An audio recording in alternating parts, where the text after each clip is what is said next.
तो दतिया हार पर बीजेपी की समीक्षा बैठक का लगातार जारी है। मुख्यमंत्री आवास में यह बैठक चल रही है। इस बैठक में भारतीय जनता पार्टी के प्रदेशाध्यक्ष हेमंत खंडेलवाल पहुंचे हुए हैं। दतिया में जिन मंत्रियों की रिस्पॉन्सिबिलिटी थी वो सभी मंत्री मुख्यमंत्री आवास पहुंच चुके हैं। इस वक्त वहां पर चर्चा चल रही है।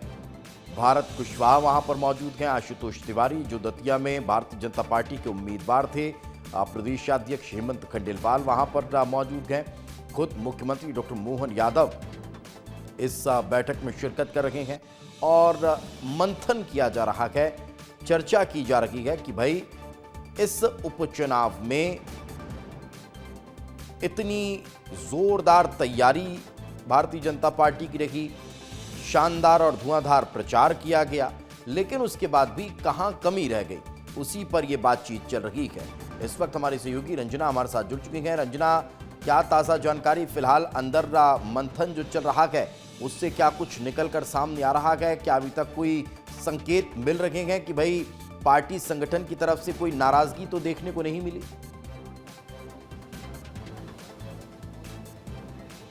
देखिए दीपेश, अभी लगातार जो बैठक है वो मुख्यमंत्री निवास में चल रही है। अंदर आपको तस्वीरें दिखा रहे हैं, ये मुख्यमंत्री निवास है और अंदर बैठक चल रही है। लेकिन सबसे बड़ी बात यह है कि हार की समीक्षा इस बैठक में की जा रही है और खुद आशुतोष तिवारी बता रहे हैं कि कहां पर उनको किन किन कार्यकर्ताओं ने समर्थन नहीं दिया है, किन किन बूथ पर या किन किन क्षेत्रों के जो कार्यकर्ता है, पार्षद है जिन्होंने उनको समर्थन नहीं दिया है, या फिर जिस तरीके से समर्पित होकर काम करना चाहिए था उन्होंने समर्पित होकर काम नहीं किया है। तो ये सारा जो फीडबैक है आज खुद मुख्यमंत्री के सामने बीजेपी के जो प्रत्याशी रहे हैं दतिया विधानसभा उपचुनाव में आशुतोष तिवारी, वो आज यहाँ पर दे रहे हैं। और इसी के साथ ही तमाम जो नेता जिनको विधानसभा उपचुनाव की जिम्मेदारी दी गई थी, उन्होंने वहां पर क्या देखा है, किस तरीके से गड़बड़ियां हुई हैं, कहाँ चूक हुई है, उसको लेकर अभी चर्चा की जा रही है। और हो सकता है कि जब ये बैठक खत्म हो तो उन सभी लोगों पर अभी ना सही लेकिन कल परसों तक हो सकता है कि अनुशासनात्मक कार्रवाई जरूर हो जाए और फैसला भी होगा कि क्योंकि अभी भारतीय जनता पार्टी में जो परिपाटी है दीपेश, वो ऐसी नहीं रही है कि खुलकर जो विरोध है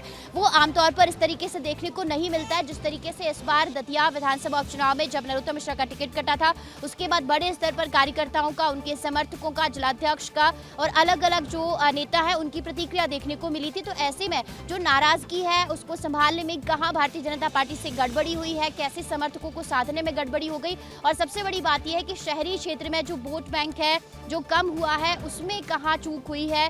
नेता जो कि इतने बड़े स्तर पर प्रचार प्रसार के लिए पहुंचे थे, तो उस प्रचार प्रसार के बावजूद भी शहरी क्षेत्र में आखिर वोट प्रतिशत में कमी कैसे आई है। जो शहरी क्षेत्र के बूथ है और खास करके जो नरोत्तम मिश्रा का खुद का बूथ है उसमें भारतीय जनता पार्टी को शिकस्त मिली है। तो इन तमाम पहलुओं पर, बिंदुओं पर चर्चा की जा रही है और सीधी सी बात है दीपेश कि इसके बाद जो कार्रवाई है वो होना तय माना जा रहा है कार्यकर्ताओं पर और उन सभी समर्थकों पर जिन्होंने नकारात्मक रूप से काम किया है या फिर कांग्रेस प्रत्याशी को जिताने के लिए भी काम किया है। तो अब देखना यही होगा कि इस बैठक के बाद में किस तरीके से समीक्षा होती है और किस तरीके से एक्शन होता है, क्योंकि बिल्कुल ये बड़ी बात है कि भाई ये जो बैठक चल रही है इसमें किस तरह से वो अलग अलग बिंदुओं पर बातचीत हो रही है जो हार के कारण रहे हैं, और साथ ही साथ जो भितरघातियों को लेकर चर्चा है उन पर क्या कोई एक्शन देखने को मिल सकता है, ये आने वाला वक्त बताएगा। फिलहाल बहुत बहुत शुक्रिया इस तमाम जानकारी के लिए।